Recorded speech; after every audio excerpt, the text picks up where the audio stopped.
Matthieu au chapitre 23, et on va finir le chapitre 23 aujourd'hui, et on va passer un temps dans la parole de Dieu. Cette parole, des fois si douce, et puis des fois un peu moins douce, mais c'est la parole de Dieu, et on croit vraiment que, vous savez, chaque mot est inspiré de Dieu, quelles que soient les langues, quelle que soit l'histoire de la transcription, ces textes ont été recopiés pendant des millénaires pour qu'on les ait jusqu'à aujourd'hui. Dieu a sauvegardé, a gardé tout ceci pour qu'on ait sa parole, qui est vraie du début jusqu'à la fin. Les premiers mots, c'est au commencement, Dieu créa les cieux et la terre. Et jusqu'au dernier mot de l'Apocalypse, c'est viens Seigneur Jésus. Que la grâce du Seigneur Jésus-Christ soit avec tous les saints. Donc on croit que toute cette parole, c'est la parole de Dieu. Et on sait, si on l'a expérimenté, qu'elle nous nourrit, qu'elle a un impact sur nous et que ça ne vient pas de l'homme. Et on sait que Dieu connaît mon cœur, connaît ma vie. Le prédicateur, lui, il ne sait rien du tout. Il a juste bossé un peu pour essayer de transmettre la parole de Dieu, mais Dieu, lui, sait. Et Dieu est notre bon et tendre Père. Alors, je vous invite à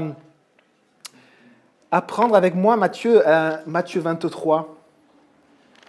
Matthieu 23, on était dans cette série, ce discours de Jésus face aux scribes et aux pharisiens, où Jésus dit au peuple, prenez garde contre ces mauvais pasteurs. Et après, il continue sur une série de malheurs à vous. Malheurs à vous, 8 malheurs à vous. Et on avait étudié ces malheurs à vous et on en est maintenant au verset 29. Matthieu 23 et au verset 29, je vous invite à lire avec moi. Malheur à vous, spécialistes de la loi et pharisiens hypocrites, parce que vous construisez les tombeaux des prophètes et que vous décorez les tombes des justes, et vous dites, si nous avions vécu à l'époque de nos ancêtres, nous ne nous serions pas joints à eux pour verser le sang des prophètes. Vous témoignez ainsi contre vous-même que vous êtes les descendants de ceux qui ont tué les prophètes. Portez donc à son comble la mesure de vos ancêtres. Serpents, race de vipères, comment échapperez-vous au jugement de l'enfer ? C'est pourquoi je vous envoie des prophètes, des sages et des spécialistes de la loi. Vous tuerez et crucifierez les uns, vous fouetterez les autres dans vos synagogues et vous les persécuterez de ville en ville, afin que retombe sur vous tout le sang innocent versé sur la terre, depuis le sang d'Abel, le juste, jusqu'à le sang de Zacharie, fils de Béréchia, que vous avez tué entre le temple et l'autel. En vérité, je vous le dis, tout cela retombera sur cette génération. Jérusalem, Jérusalem, toi qui tues les prophètes et qui lapides ceux qui te sont envoyés. Combien de fois j'ai voulu rassembler tes enfants comme une poule rassemble ses poussins sous ses ailes, et vous ne l'avez pas voulu.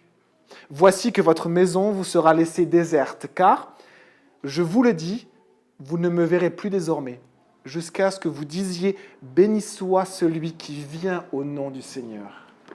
Prions. Seigneur Jésus, on te remercie pour ta parole. Merci d'avoir le privilège, 2000 ans après, d'ouvrir ce livre inspiré de Dieu, de l'Esprit de Dieu, et de lire tes paroles. Merci Jésus, que tu puisses nous enseigner, que tu puisses ouvrir nos cœurs, que tu puisses nous guider, Seigneur, dans tes voies et dans les bras de notre bon et tendre Père. Merci Seigneur. Amen. Verset 29. Malheur à vous, spécialistes de la loi et pharisiens hypocrites. Jésus prononce régulièrement ce qualificatif d'hypocrite. Et c'est une des choses qu'il dénonce.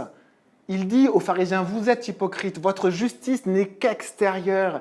Et on se souvient des passages qu'on avait étudiés et passés en revue ensemble. On avait vu que les pharisiens aimaient les titres. Et Jésus dit, dans l'Église, dans le peuple de Dieu, il n'y a pas de titre, il n'y a pas de hiérarchie. On avait vu ce travers des hommes et de tout homme, ce travers de l'orgueil qui pouvait faire de bergers des mauvais bergers. Des bergers qui ne s'occupent plus du troupeau, mais qui s'occupent d'eux-mêmes.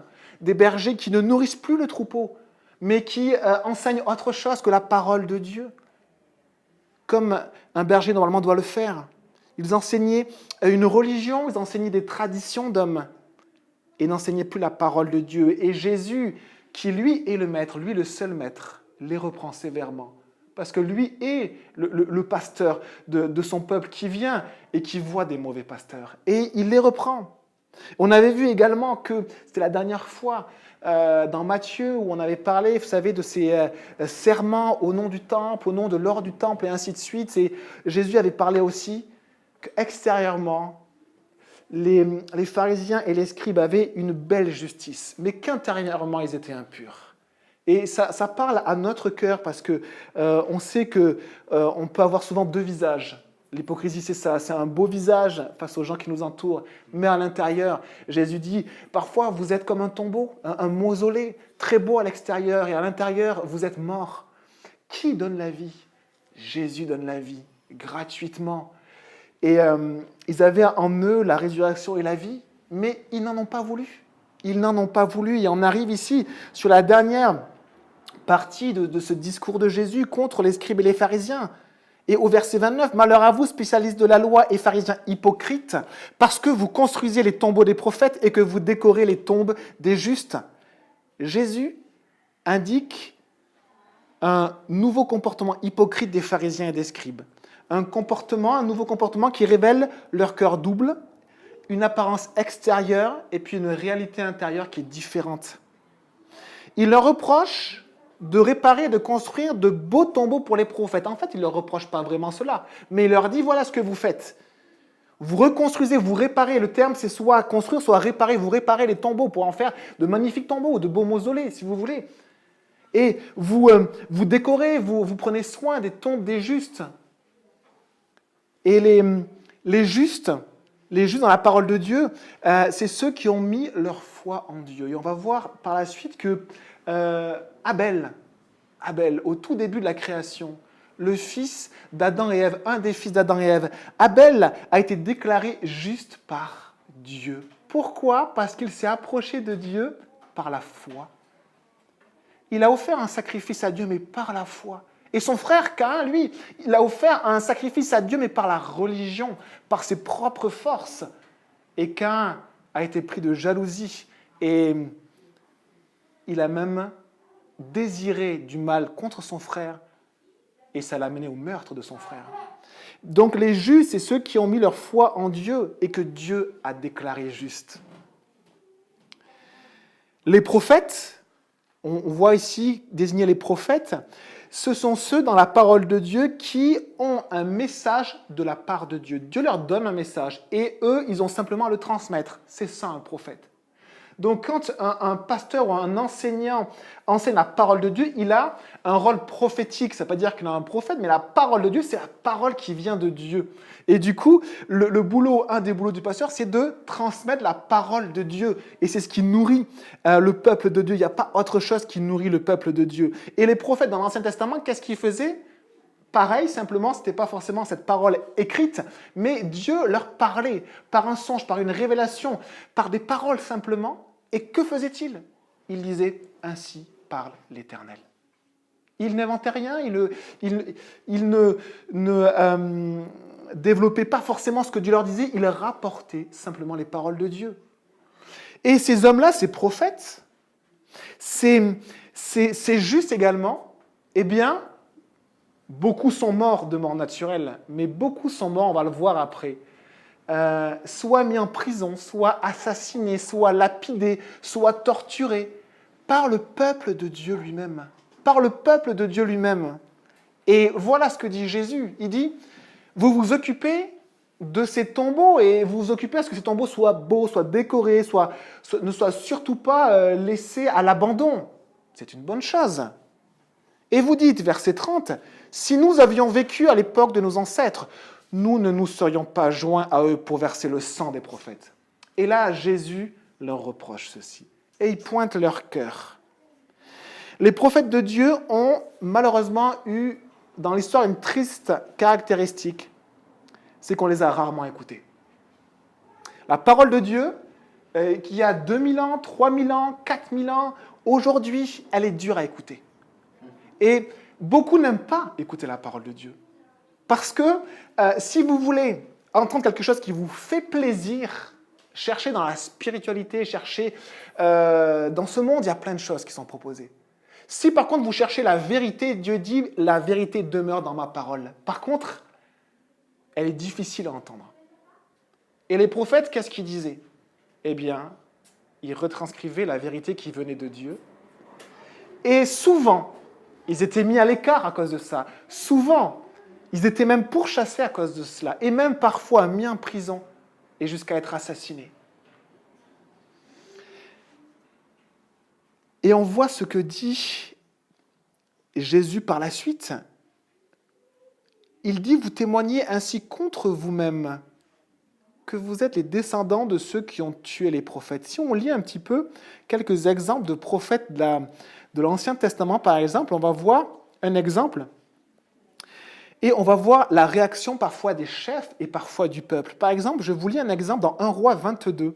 Un exemple intéressant, mais qui décrit assez bien ce qu'est un prophète dans l'Ancien Testament. On a deux rois.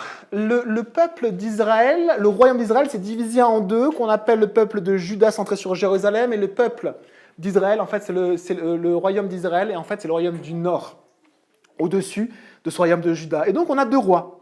Josaphat, roi de Juda, et Akab, roi d'Israël. Et ces deux rois, parfois, se faisaient la guerre. Et là, ils vont essayer de s'allier contre un ennemi commun. Et ils veulent attaquer une ville et la prendre. Allier leurs deux armées pour la prendre. Et voilà ce qui se passe à 1 Roi 22, verset 5. Josaphat, donc le roi de Juda, dit au roi d'Israël, qui est Akab, « Consulte donc maintenant la parole de l'Éternel. » C'est joli et c'est une belle manière de faire. Très bien. Akab était complètement idolâtre. Akab n'aimait pas Dieu, n'aimait pas la parole de Dieu, mais il connaissait la parole de Dieu. Et Akab, du coup, qu'est-ce qu'il fait? Verset 6. Le roi d'Israël rassembla les prophètes, au nombre d'environ 400. Et il leur demanda, dois-je aller attaquer Ramoth, qui est cette ville, Ramoth en Galaad, ou dois-je y renoncer? Ils répondirent, monte-y, et le Seigneur la livrera entre les mains du roi. 400 personnes. Hein, on imagine, quand il y a beaucoup de personnes qui nous disent la même chose, des fois on se dit, c'est sûrement vrai. La parole de Dieu ne dit pas cela. Regardez verset 7. Mais Josaphat, quand même, qui était un homme de Dieu, dit « N'y a-t-il plus ici aucun prophète de l'Éternel ?» Il réalise que tout ceci n'est qu'un simulacre. Qu'il y a 400 prophètes qui se déclarent prophètes, qui dansent. Il y en a un qui a fait une sorte de casque avec des cornes de taureau, et puis qui dit au roi, avec ses cornes, tu vas écraser tes ennemis. Et puis ça fait plaisir au roi. Et imaginez, quand on disait quelque chose d'agréable au roi, hein, on ne risquait pas d'aller en prison, on risquait peut-être au contraire d'avoir des biens.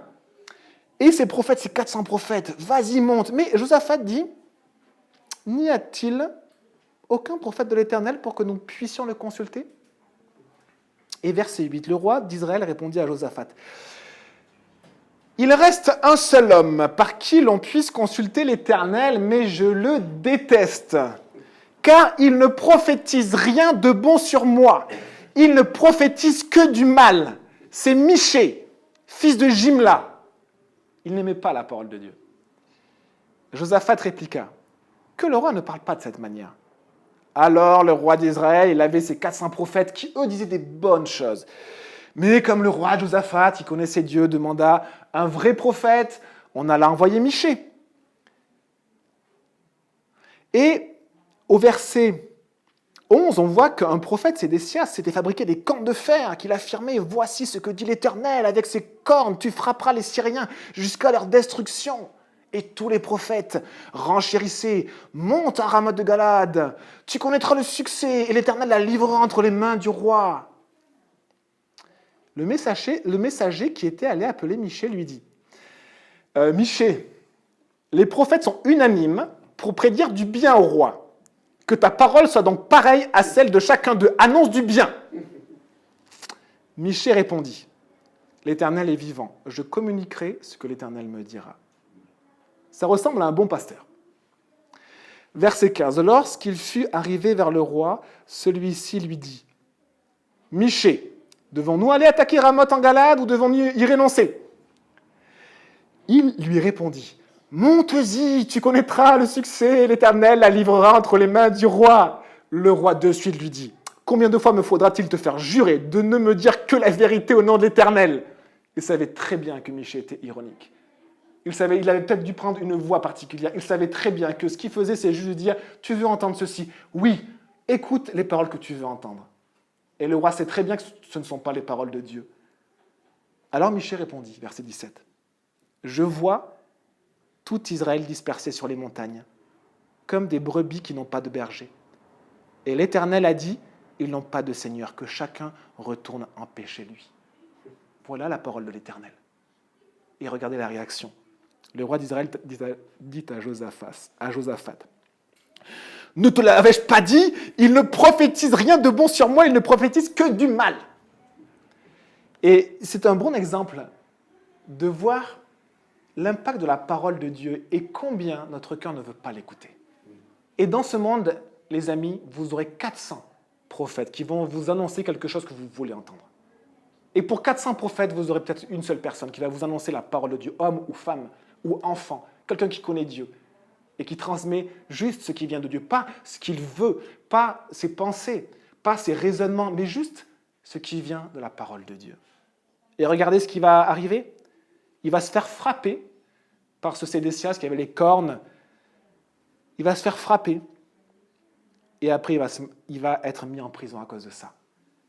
Et le roi va lui dire, mettez cet homme en prison, nourrissez-le du pain et de l'eau de misère jusqu'à ce que je revienne en paix. Michée lui dit ceci, si tu reviens en paix, c'est que l'Éternel n'a pas parlé par moi. Ce roi mourra au combat. Et il avait été prévenu. Il avait été prévenu.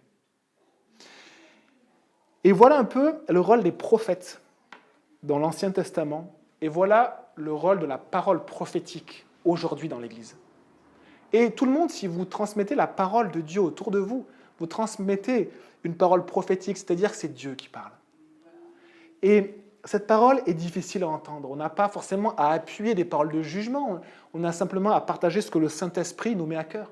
Et vous savez ce que le Saint-Esprit fait? Le Saint-Esprit, il nous rappelle ce que Jésus a dit. Il nous rappelle ce qui vient de Jésus. Et ce qui vient de Jésus, et c'est la parole, Jésus, on la partage. Et c'est le seul moyen que Dieu a donné aux hommes pour nourrir leurs âmes et pour passer de la mort spirituelle à la vie spirituelle. Et alors, les scribes et les pharisiens disaient ceci. Vous avez vu cette scène où tout le peuple est contre Michée, le prophète. Et dans l'Ancien Testament, tellement de fois, le peuple ne va pas écouter les prophètes de l'Éternel. Et là, vous avez des scribes et des pharisiens, des très très bons religieux, qui vont dire « Si nous avions vécu à l'époque de nos ancêtres, nous ne nous serions pas joints à eux pour verser le sang des prophètes. » C'est faux. Et Jésus le sait. Et alors Jésus utilise cette phrase qu'eux-mêmes ont prononcée pour dire ceci. Avant de dire « Nous ne nous serions pas associés à ce crime », vous dites « à l'époque de nos ancêtres ». Et ces paroles sont révélatrices. Vous témoignez, verset 31, ainsi contre vous-même que vous êtes les descendants de ceux qui ont tué les prophètes. Ils disent à l'époque de nos ancêtres. Nous ne nous serions pas associés à eux. Alors que, si on se le rappelle, depuis le début, ils ont en face de Jésus et ils fomentent depuis le début un plan pour l'arrêter. Ils sont là, ils ont les paroles de Dieu, ils ont le prophète, Jésus qui est plus qu'un prophète, qui est le Messie, mais qui est prophète parce qu'il redonne aussi la parole de Dieu. Et depuis le début de la semaine à Jérusalem, où chaque jour il prêche dans le temple Jésus, eh bien, ils veulent l'arrêter et même le faire crucifier. Et ils disent, non, nous, si nous aurions vécu à l'époque de nos ancêtres, nous n'aurions pas fait cela. Alors que dans leur propre cœur, ils ont déjà fomenté un plan pour l'arrêter, pour le crucifier. Peut-être une journée ou 2 journées après ces paroles.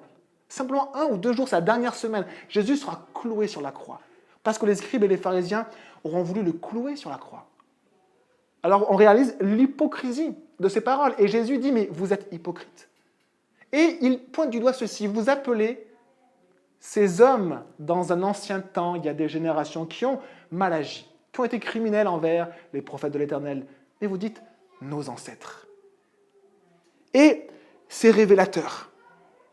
Parce que vous êtes fiers de vos ancêtres. Vous êtes fiers de votre filiation. Et on sait que parmi les Juifs, il y avait une grande fierté de la filiation, qui parfois était légitime pour avoir l'héritage de sa propre famille, pour pouvoir prouver qu'on l'en venait de telle ou telle tribu. Mais il y avait une vraie fierté. Et on le voit un peu mieux quand Paul y parle. Paul, c'était un juif de juif, un 100% pur, de la race élue, du peuple élu. Et voilà ce qu'il dit. Et on voit cette fierté qu'il y avait. Il dit, Philippiens 3, verset 4, « Moi, je pourrais mettre ma confiance dans ma condition. » Et je vais remplacer le mot condition par mon identité. Vous savez, dans notre vie, on se construit. On se construit sur l'éducation de nos parents, on se construit sur ce que nous dit le gouvernement, ce que nous disent les médias, on se construit sur nos ancêtres, sur une religion, sur des valeurs, sur des idéologies. On se construit forcément sur quelque chose. Et c'est ce que je vais appeler ma condition, ce que je suis, mon ancienne, mon identité terrestre. Mais regardez ce que dit Paul de cette identité-là. Il dit, si quelqu'un croit pouvoir se confier ou se vanter de sa condition, je le peux plus encore que tous. Et là, il cite son CV. J'ai été circoncis le 8e jour selon la loi. Je suis issu du peuple d'Israël, de la tribu de Benjamin. S'il dit je suis issu de la tribu de Benjamin, c'est qu'il peut citer son arbre généalogique jusqu'à Benjamin. Que tout le peuple ne peut pas le contredire sur ces paroles-là. Il est vraiment de la tribu de Benjamin. Hébreu, né d'hébreu. On pouvait parfois être un hébreu, mais né peut-être d'un père qui était non-juif et d'une mère qui était juive. Lui, c'était un 100% hébreu. Ses deux parents étaient hébreux, ses grands-parents étaient hébreux, ses arrière-grands-parents étaient hébreux. En ce qui concerne la loi, j'étais pharisien. J'étais bien considéré. Les chefs de la synagogue me considéraient bien. Ils me donnaient même des lettres d'autorisation pour faire ce que je voulais quand j'allais de ville en ville pour persécuter ceux qui, pour moi, étaient des suppôts de Satan. Vous savez, les chrétiens, là, ceux qui suivent Jésus. Du point de vue du zèle, là, j'étais persécuteur de l'Église. Par rapport à la justice de la loi, j'étais irréprochable. Alors, si vous avez eu une belle identité, si vous avez eu vraiment de belles racines, sachez que Paul a eu de belles racines. Il a eu une très, très belle identité. Voilà la grande fierté de Paul avant de connaître Jésus. Voilà sa première identité dans laquelle il se fondait, en laquelle il mettait toute sa confiance et sur laquelle il construisait sa vie. Et c'est le même orgueil qu'avaient les pharisiens et les scribes quand Jésus leur parle et prononce ce discours. C'est le même orgueil. Et ils disent ceci, les scribes et les pharisiens, à l'époque de nos ancêtres, non, nous n'aurions pas fait cela. Vous savez, dans l'histoire d'Israël, Dieu va parler une fois, 2 fois, 3 fois, 4 fois et des dizaines de fois à son peuple pour qu'il puisse revenir à lui. Il ne va pas revenir à lui et constamment, il va adorer des idoles. Et il va commettre des actes abominables. Et à un moment donné, le jugement, la sentence tombe, mais des générations et des générations après. Parce que Dieu est patient, Dieu veut sauver, Dieu veut pardonner, mais les hommes continuent dans leur voie génération après génération. Et à un moment donné, il y a ce jugement, cette punition, ce châtiment de Dieu que méritent leurs mauvaises actions. Ils sont déportés. D'abord le peuple du Nord, vers moins 700, et après le peuple de Juda, un siècle après, ils sont déportés. C'est-à-dire que des ennemis, les Babyloniens et puis les Assyriens vont leur faire la guerre et ils vont détruire leur ville, ils vont prendre la population, massacrer et puis faire le reste de la population des esclaves et ils vont les amener loin de leur pays. Et il va y avoir du coup des Juifs un peu répartis partout dans le monde connu. Et surtout en Babylonie ou en Assyrie, en Mésopotamie et dans plein de villes, en Égypte, etc. Et je vous cite ce que dit Daniel, un homme de Dieu, après cette période d'humiliation terrible. Est-ce que Daniel va dire « Ah Seigneur, si j'avais vécu à cette époque-là, je ne me serais pas lié à eux. Non, moi j'aurais été pur. » Regardez ce que dit Daniel. Daniel 9, 5, il dit « Nous avons péché. Nous avons agi en homme perverti, alors qu'il n'était pas présent, alors qu'il n'a pas commis... C'était un homme qui aimait vraiment Dieu. Quand il a été déporté, il était tout jeune, et on voit que depuis le début, il voulait juste servir Dieu. Mais il dit non. Non, nous avons été méchants et rebelles. Nous nous sommes détournés de tes commandements et de tes règles.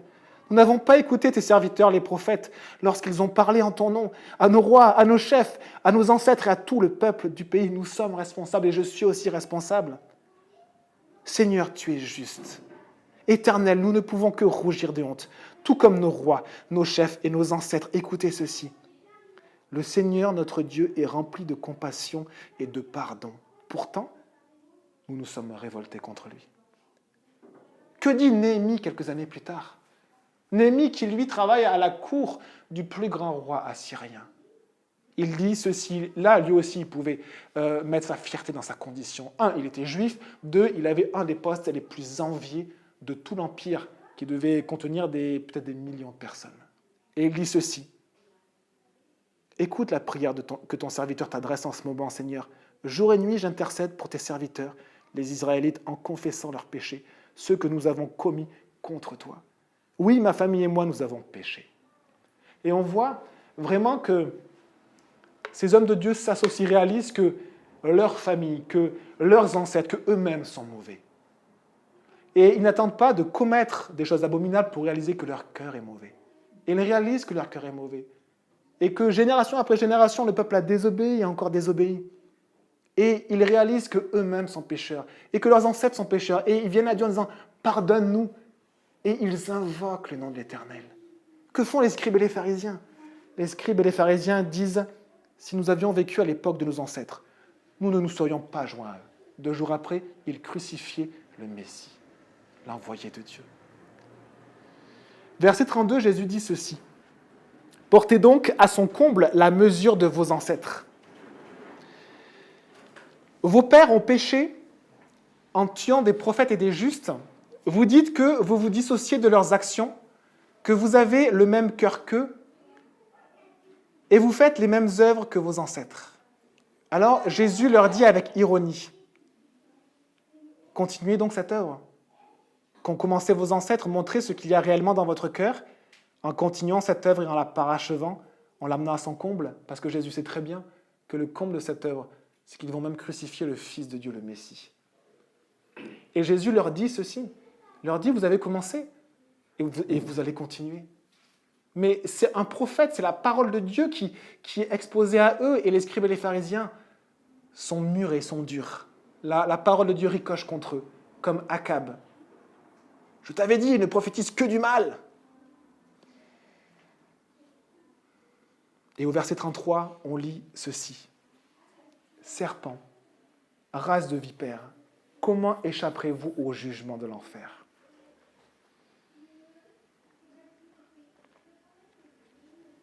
Le serpent, c'est l'image de la ruse et de l'habileté, mais ce n'est pas forcément un mot péjoratif dans la Bible. C'est comme si nous, on disait qu'il est rusé comme un renard. Mais avant, on disait qu'il est rusé comme un serpent, et ce n'était pas forcément péjoratif. Par contre, le serpent, il était aussi associé, pas toujours, mais aussi associé à Satan, le serpent ancien, qui a usé d'habileté et de ruse pour tromper.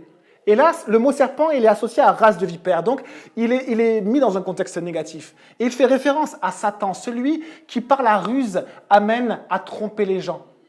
Celui qui par la ruse mêle la vérité avec un peu de mensonge. Celui qui par la ruse arrive à détourner un tout petit peu les gens de la voie de Dieu. Et il dit serpent, race de vipère. Et les vipères, par contre, étaient vraiment une indication, une sorte d'insulte pour parler des gens qui étaient pleins de méchanceté. Et la vipère, elle mord et elle tue. Et des gens qui sont des meurtriers. Et Jésus leur dit, vous qui êtes pleins de ruse comme votre père le diable, vous dont le cœur est plein de méchanceté et de meurtre. C'est ces paroles-là qu'entendent les scribes et les pharisiens. Comment échapperez-vous au jugement de l'enfer? Les amis, on déteste parler de l'enfer. Et dans les églises, on essaie de parler de moins en moins de l'enfer. Ou d'essayer d'imager au maximum l'enfer pour qu'il ne soit pas trop dur à entendre. Jésus parle de l'enfer, clairement, sans embâge, clairement. Il dit que c'est un lieu où il y aura des pleurs et des grincements de dents. Vous savez, le mot enfer, c'est le mot en fait Géhéna, en fait GN, qui traduit des fois par GN dans certaines traductions. Et vous savez ce que c'est que la GN? C'était un lieu à Jérusalem. Vous aviez la ville de Jérusalem, une grande ville, une capitale avec des centaines de milliers d'âmes. Et au sud, vous aviez une vallée qui s'appelait la vallée de l'Hinnom. Et dans cette vallée-là, on brûlait les ordures de Jérusalem. Donc il y avait énormément d'ordures. Le feu était continuel. Et on a utilisé ce mot GN pour parler de l'enfer. On mettait aussi les carcasses des animaux morts qui brûlaient constamment. Et ce mot-là a été utilisé pour parler de l'enfer. L'enfer, c'est un lieu sans Dieu ou des personnes qui se sont révoltées contre Dieu vivront éternellement. Et c'est pour ça que le message d'amour de Dieu, c'est d'appeler. Et qu'est-ce que va faire Jésus au verset d'après? Il va encore appeler. Il va dire combien de fois je vous ai appelé pour que vous puissiez venir sous mes ailes, dans mes bras. Et à tous ceux qui se révoltent contre Dieu et qui refusent l'amour de Dieu, la parole dit clairement que leur avenir est en enfer pour l'éternité. C'est ce que dit Jésus, c'est ce que dit la parole de Dieu. Et Jésus dit, comment échapperez-vous? Vous en souvenez de cette expression « malheur à vous » On l'avait un peu expliqué la première fois qu'on avait entamé ce « malheur à vous ». Et « malheur à vous », c'est une expression que disaient les Juifs quand il y avait un grand danger qui allait s'abattre contre nous sans qu'on puisse y échapper. Il aurait pu dire « malheur à vous ». Ou « comment échapperez-vous » C'est la même chose, c'est la même expression. Et il dit « comment échapperez-vous au jugement de l'enfer » Le plus grand danger qui guette l'être humain, le plus grand danger qui guette tout être humain sur cette terre, c'est d'aller en enfer pour l'éternité. Pourquoi Jésus est mort? Pourquoi Jésus est descendu dans les lieux, dans la mort et dans l'enfer? Pourquoi il est descendu à ce niveau-là? C'est pour en ressortir et pour nous permettre, nous, aujourd'hui, d'être lavés de nos péchés et d'être justement libérés de cette condamnation qui pèse contre nous. Et Jésus dit ceci, comment échapperez-vous au jugement de l'enfer?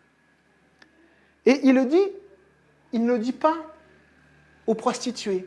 Il ne va pas dans les rues et dire à toutes les prostituées, comment échapperez-vous au jugement de l'enfer, même si, malheureusement, c'est notre destinée naturelle si on ne se repent pas. Mais il dit ceci à des hommes qui ont entendu la parole de Dieu. Et vous savez, il y a un seul péché que Dieu ne peut pas pardonner. C'est la révolte contre Dieu. Il y a un seul péché que Dieu ne peut pas pardonner, c'est de cracher contre Dieu et de rejeter Dieu. Et on a parlé d'Abel. Eh bien, on va en parler un peu plus. Verset 34. C'est pourquoi je vous envoie des prophètes, des sages et des spécialistes de la loi. Vous tuerez et crucifierez les uns, vous fouetterez les autres dans vos synagogues et vous les persécuterez de ville en ville. Jésus dit, vous allez amener au comble les agissements de vos ancêtres en crucifiant le prince de la vie. Mais même après, vous allez continuer parce que je vais vous envoyer. Jésus parle comme s'il était Dieu. Il dit, je vais vous envoyer. Jésus est Dieu. Et il dit, je vais vous envoyer après encore des prophètes et encore des sages, des intellectuels qui me connaissent et encore des spécialistes de la loi qui connaissent la parole de Dieu. Vous tuerez et crucifierez les uns, vous fouetterez les autres dans vos synagogues et vous les persécuterez de ville en ville. Et si vous lisez les actes après les 4 évangiles, c'est ce que vous voyez. Vous voyez que les chrétiens ont été persécutés et aussi en premier par l'ancien peuple de Dieu, le peuple juif. Paul a été un des instruments qui a persécuté l'Église avant de trouver Jésus. Et au verset 35, on lit « Afin que retombe sur vous tout le sang innocent versé sur la terre, depuis le sang d'Abel, le juste, jusqu'au sang de Zacharie, fils de Béréchia, que vous avez tué entre le temple et l'autel. » Et là, Jésus cite le premier juste, c'est-à-dire la première personne qui a mis sa foi en Dieu et que l'on a tué parce qu'il avait mis sa foi en Dieu. Et vous savez par qui il a été tué? Par son propre frère de sang. Et ce qui s'est passé, on le lit dans Genèse 4, et vous pouvez le prendre si vous le souhaitez, Genèse 4. Ce qui s'est passé, c'est que Abel et Caïn, les deux, ont eu à cœur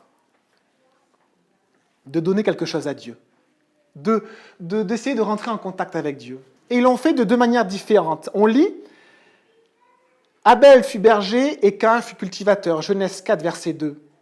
Au bout de quelque temps, Caïn fit une offrande des produits de la terre à l'Éternel. Forcément, puisque c'était son travail. Donc il a juste pris le fruit de son travail. De son côté, Abel en fit une des premiers-nés de son troupeau et de leur graisse. Forcément, puisque c'était ton travail. Donc il a pris simplement le fruit de son travail des bêtes qui étaient nées dans son troupeau. L'Éternel porta un regard favorable sur Abel et sur son offrande, mais pas sur Caïn et sur son offrande. Caïn fut très irrité, et il arbora un air sombre. L'Éternel dit à Caïn, « Pourquoi es-tu irrité? Et pourquoi arbores-tu un air sombre? Certainement, si tu agis bien, tu te relèveras. Si en revanche tu agis mal, le péché est couché à la porte et ses désirs se portent vers toi. Mais c'est à toi de dominer sur lui. Caïn avait la parole de Dieu, Dieu lui parlait. Il était en contact avec la parole de Dieu. Et Caïn n'a pas écouté la parole de Dieu. Et on voit deux frères qui offrent un sacrifice à Dieu. Et on lit dans Hébreux, on lit que Abel l'a fait par la foi. Et ça a fait toute la différence. On lit, c'est par la foi, Hébreux 11.4, qu'Abel offrit à Dieu un sacrifice plus excellent que celui de Caïn. Caïn a offert par la religion, par ses pensées, par ses raisonnements, par ses rituels. Et Abel, lui, est venu par la foi. Simplement. Vous savez, la religion, les amis, c'est dire, je peux plaire à Dieu. Je peux plaire à Dieu. Je vais faire tous mes efforts pour accéder à Dieu. La spiritualité aussi nous dit, recentre-toi sur toi-même pour accéder à Dieu. Peut-être que nos ancêtres, notre éducation, nos parents nous disent, attention, il faut que tu suives la voie qu'on t'a inculquée. Et si tu t'en détournes, on va te renier. Et la foi, c'est quelque chose de tout autre.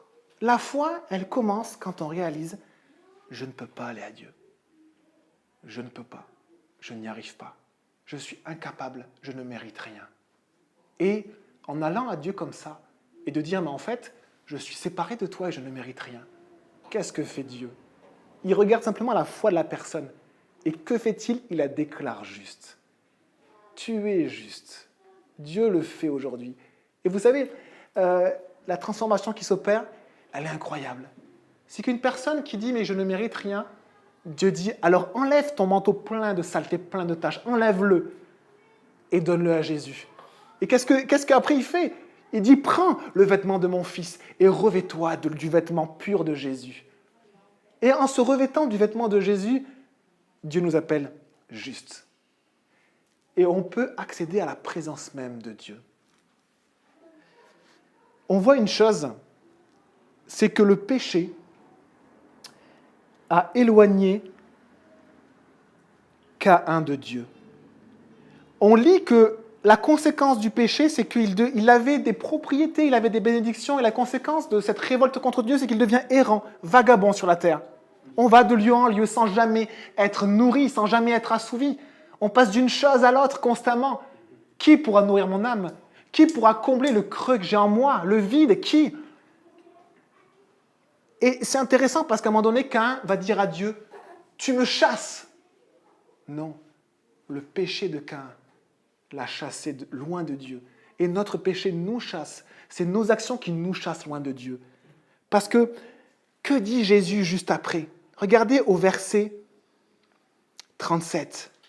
Il dit, « Jérusalem, Jérusalem, Matthieu 23, toi qui tues les prophètes et qui lapides ceux qui te sont envoyés, combien de fois j'ai voulu rassembler tes enfants, comme une poule rassemble ses poussins sous ses ailes, et vous ne l'avez pas voulu. » On croit qu'une poule, c'est pas très fort pour protéger des poussins, détrompez-vous. On a retrouvé dans un incendie, l'incendie d'une maison, une poule qui était calcinée et qui avait ses ailes un peu ouvertes, et sous ses ailes, il y avait ses poussins. La poule avait été calcinée pour protéger ses poussins. À quel point la protection de cette maman poule était incroyable. Et Dieu nous dit ceci, il nous dit, mais je vous appelle à venir sous mes ailes, dans mes bras, pour être protégés du feu de l'enfer, du jugement de l'enfer. Et Dieu appelle, comme un père appelle ses enfants, « Venez à moi, venez à moi. » Et les hommes qui se révoltent contre Dieu, souvent disent à Dieu, « Tu nous chasses !» Non, c'est ton péché qui te chasse loin de Dieu. Renonce à ton péché et viens, entre dans la présence du Père. Mais pour renoncer à son péché, il faut accepter d'être pécheur. Il faut réaliser qu'on est pécheur. Et Jésus dit ceci, « Je ne suis pas venu sauver des justes, des gens qui pensent qu'ils sont purs, de religieux, intellectuels ou autres. Mais je suis venu appeler des pécheurs, des gens qui sont malades, des gens qui réalisent que je ne peux pas aller à toi. Je n'y arrive pas, je ne mérite rien. » Et c'est ça la foi. Réaliser que dans mon cœur, il y a du péché et simplement aller à Dieu. Dieu nous dit, quiconque invoquera le nom de l'Éternel sera sauvé. Quiconque.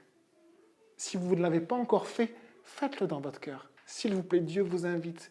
Et vous allez être protégés pour l'éternité entre les bras du Père.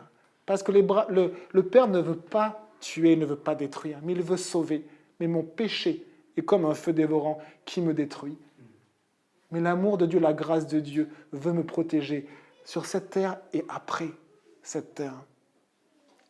Alors Jésus dit, au verset 36, « En vérité, je vous le dis, tout cela retombera sur cette génération. » Il a parlé d'Abel.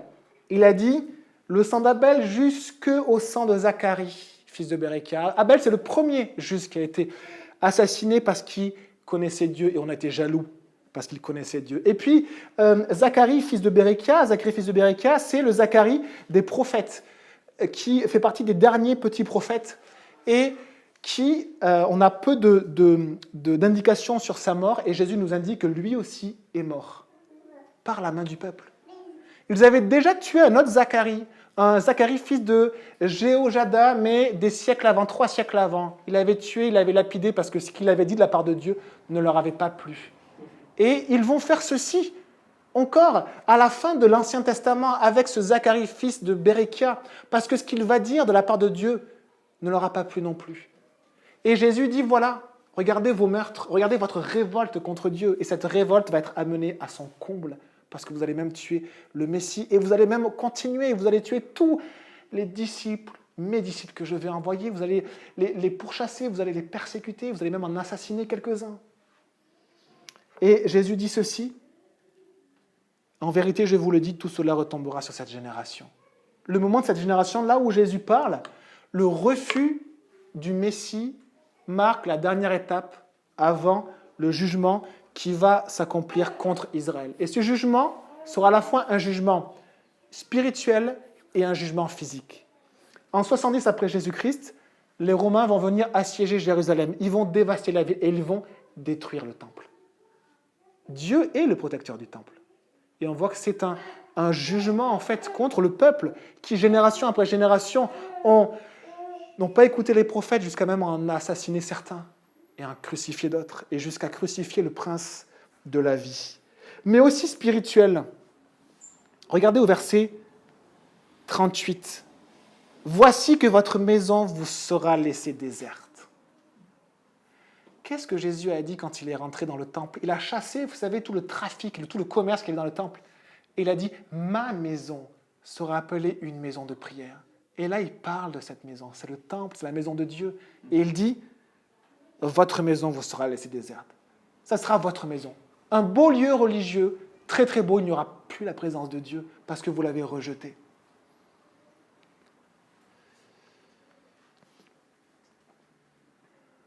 Verset 39, on lit, « Car je vous le dis, vous ne me verrez plus désormais jusqu'à ce que vous disiez, béni soit celui qui vient au nom du Seigneur. » Et après, on a terminé, on passe à la dernière partie. Il y a un espoir, et même après tous ces malheurs à vous, Jésus laisse un espoir.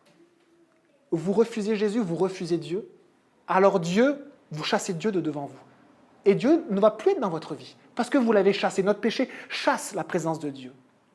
Souvent, les gouvernements se disent, pourquoi on a eu ces attaques terroristes, pourquoi on a ces malheurs et cette famine et ces vagues d'immigration qui sont incontrôlables, alors qu'on essaie de s'améliorer de génération en génération. Parce qu'on chasse Dieu. On chasse Dieu de nos pays, de nos familles, et on s'étonne qu'à un moment donné, il y a des fléaux qui arrivent sur la terre. Et vous savez que l'absence de fléaux, c'est aussi une bénédiction de Dieu. Les récoltes qui poussent, c'est une bénédiction de Dieu pour rappeler en fait que même la nourriture que l'on mange, qu'on croit en Dieu ou pas, vient de Dieu. Et des fois, Dieu permet qu'il y ait moins de nourriture pour que les hommes réfléchissent et se disent, mais d'où vient cette nourriture? Elle vient de Dieu. D'où vient la paix? Elle vient de Dieu. D'où vient l'équilibre dans ce monde? Elle vient de Dieu. Et nous chassons Dieu. Et effectivement, il y a des fléaux qui arrivent. Et Jésus nous en parlera dans les chapitres, même après dans Matthieu. Il parlera même de tremblements de terre et de ce qui se passera comme signe avant-coureur de la fin des temps. De peuples qui se lèvent contre d'autres peuples et qui veulent la guerre. Alors votre maison Jésus a dit, votre maison vous sera laissée déserte. Et là, il finit sur cette touche, béni soit celui qui vient au nom du Seigneur. L'espérance qui restera jusqu'à la venue de Jésus. Ce jour-là où tout le monde dira, béni soit celui qui vient au nom du Seigneur. Ça veut dire que tout le monde reconnaîtra que c'est le Messie. Vous savez qu'un jour, tout genou fléchira devant Jésus. Tous. Vos parents, vos grands-parents, tous les gens que vous connaissez, vous-même, tout le monde, on fléchira les genoux devant Jésus. Et on reconnaîtra que c'est le Fils de Dieu et le Messie. Tous. Mais ce jour-là, il sera trop tard. Parce qu'on ne l'aura pas fait de cœur et volontairement. Et Dieu nous appelle aujourd'hui. Et il nous appelle aujourd'hui de dire « Béni soit celui qui vient au nom du Seigneur ». Aujourd'hui, de reconnaître Jésus comme étant le Messie. Et à celui qui le reconnaît, eh bien, il change d'identité. Il abandonne son ancienne identité et la tout se transforme. Et je finis par ces paroles de Philippiens 3, verset 4 qu'on avait commencé à lire. Pourtant, moi-même, je pourrais mettre ma confiance dans ma condition. Si quelqu'un croit pouvoir se confier dans sa condition, je le peux plus encore. J'ai été circoncis le 8e jour. Je suis issu du peuple d'Israël, de la tribu de Benjamin, hébreu né d'hébreu. En ce qui concerne la loi, j'étais pharisien. Du point de vue du zèle, j'étais persécuteur de l'Église. Par rapport à la justice de la loi, j'étais irréprochable. Mais ces qualités qui étaient pour moi des gains, ce sur quoi je me basais toute ma vie, mes racines, mon identité, je les ai regardées comme une perte à cause de Christ. Et je considère même tout comme une perte à cause du bien suprême qu'est la connaissance de Jésus. Jésus-Christ, mon Seigneur.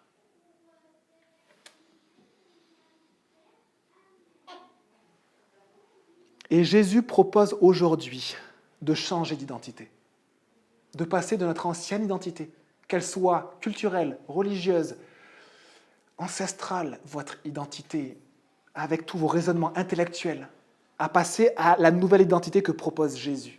Et je vous lis juste des versets et après on a fini. Romains 19, si tu confesses de ta bouche le Seigneur Jésus, et si tu crois dans ton cœur que Dieu l'a ressuscité des morts, tu seras sauvé. Acte 16, verset 30. Quelqu'un qui pensait mourir appelle 2 hommes qui connaissent Dieu et leur dit, que faut-il que je fasse pour être sauvé? Écoutez cette promesse.